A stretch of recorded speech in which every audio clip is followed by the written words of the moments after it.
what's up mga kadaldal? Kumusta? It's me, Erica.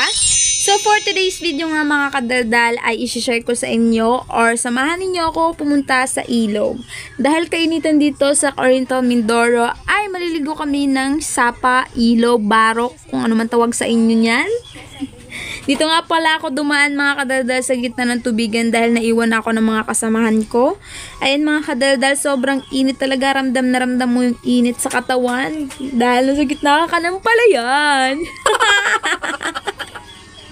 So ayun mga kadaldal, samahan nyo lang kami na maligo sa ilog. At ayun nga mga kadaldal, mag-isa akong naglalakad dahil pabagal-bagal ako. Naiwan ako ng mga kasamahan ko mga kadaldal.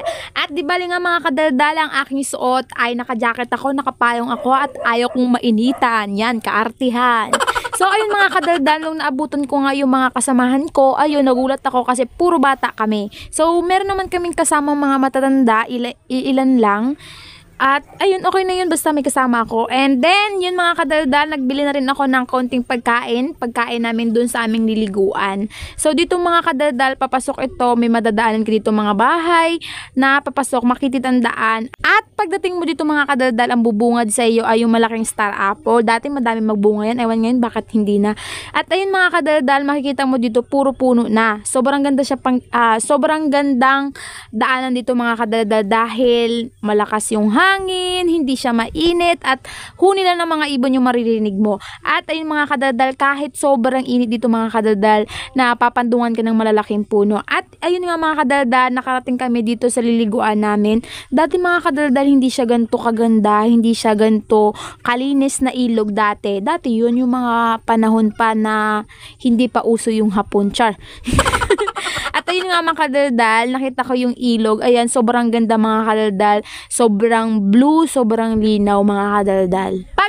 Pagkadating nga namin dito mga kadaldal sa ilog, ay ayun, nakita ko yung mga pamangkin ko na nagtatampisaw dito sa ilog dahil sobrang linaw ng tubig mga kadaldal. Sobrang linaw talaga mga kadaldal. At pagkatapos nga, ay dito nagawa kami ng pandungan dahil nga merong nauna na doon sa kabila.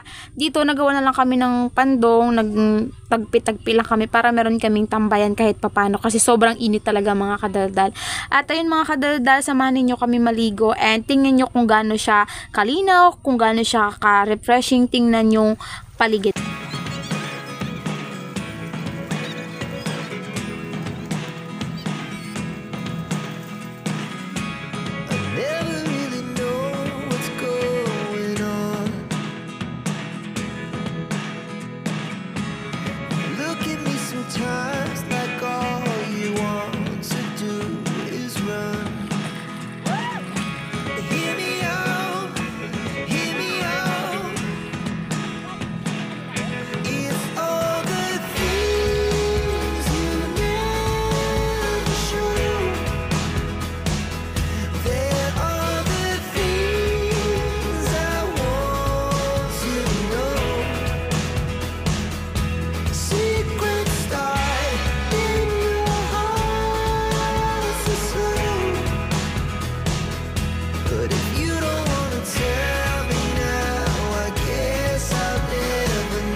Nang nagsawa nga ako mga kadaldal kakaligo ay pumunta ako din sa tabi para kumain ng mangga. Nagtambay na rin ako dito sa may malaking upuan na parang kakaputo lang na kahoy dahil sobrang ganda ng tanawin, tahimik at makapag-isip-isip ng maayos. Sure, maayos naman ako mag-isip. At ayun mga kadaldal, back to the video. Back to the reality ng pagliligo at may nakita ko dito ng dalawang bata na umakyat sa kamatsili. Ay tatalon daw sila dahil gusto daw nilang tumalon. Ay, bala nga kayo. So, ayun mga kadaldal, tingnan nyo, ganito yung mga gawain dito sa Mindoro. Kapag alam mo yung malalim yung tubig, tatalon at tatalon yung mga ganyang mga pasaway na bata. So, para siguro sa kanila, enjoy yun. Pero sa akin, nervous ba? So, ayun mga kadaldal, kung makikita nyo, ganyan siya kaganda, ganyan ka-refreshing tingnan yung paligid dito sa ilog. Dati hindi to siya ganun kaganda, medyo madumi pa siya at ngayon medyo nalinisan na siya. At kumain na rin kami dito mga kadaldal dahil nagutom ako. At ito, alam nyo mga kadaldal, nag-enjoy din ang aking mother. Nag-enjoy sa maligo kasi sobrang lamig ng tubig at saktong-sakto sa mainit na panahon. Pati na rin yung mga bata, alam mo yun, sobrang fulfilling siguro sa kanila ang makaligo ganito. Mga dati, ganito din, naliligo din kami. Parang panahon pa ng mga hapon. Sure!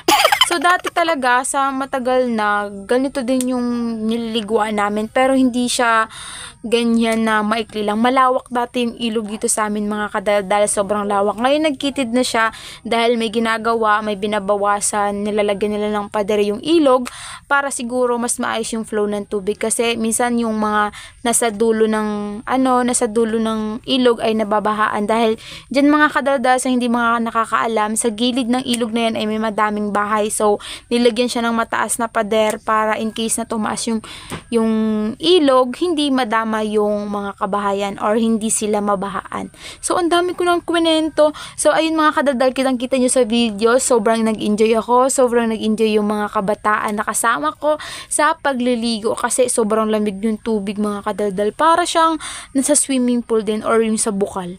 Masarap siya, promise. Try nyo. Char! We will go home na! Dana, paano haba ng buhok ko? Tara na, Mark! Dali mo na ito, oh! Akin na yung payong aterons. Kasunod na ulit tayo malaligo. Tapos ready na dapat tayo. May mga karne na tayo. May ihaw-ihaw na tayo. Mauna na kami sa inyo.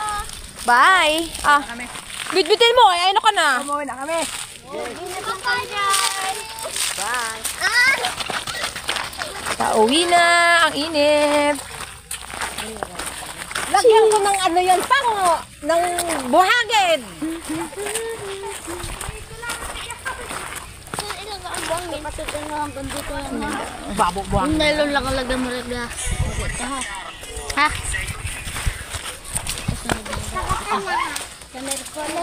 Okay, bye-bye. See you later. I see you soon. God bless.